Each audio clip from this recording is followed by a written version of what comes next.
Bonjour et bienvenue sur la chaîne de Redstone Consulting. Aujourd'hui, on va vous parler de cyberattaques. En cybersécurité, on dit qu'il y a deux types d'entreprises. Celles qui se sont déjà fait hacker et qui le savent, et celles qui ne le savent pas encore.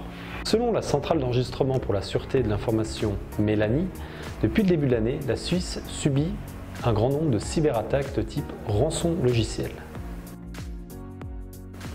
C'est un maliciel destiné à chiffrer toutes vos données afin de neutraliser votre système informatique. Le hacker demande ensuite le paiement d'une rançon, généralement en Bitcoin, en échange de la clé de décryptage. Cependant, vous n'avez aucune garantie que la clé vous sera donnée même si vous payez, c'est pourquoi nous vous recommandons de ne pas le faire.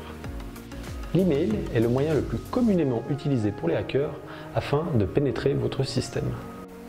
En utilisant des données trouvées sur le net ou lors d'autres hacks, les hackers vont donc envoyer un email à plusieurs personnes de votre entreprise, depuis un email fiable qui est celui d'un collaborateur ou d'un prestataire, par exemple, afin de les inciter à ouvrir un document ou cliquer sur un lien.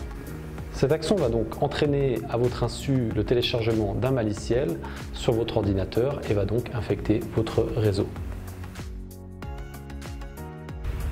L'intérêt de votre entreprise ou sa taille, finalement, n'importe peu. Ce qui intéresse les hackers, c'est la facilité de pouvoir hacker votre entreprise et l'argent qu'ils pourraient récolter en vous vendant la clé de décryptage via des bitcoins. Les attaques ne sont pas forcément ciblées. Les hackers ratissent large avec les meilleures informations dont ils disposent et finalement attendent que les plus faibles tombent dans le piège.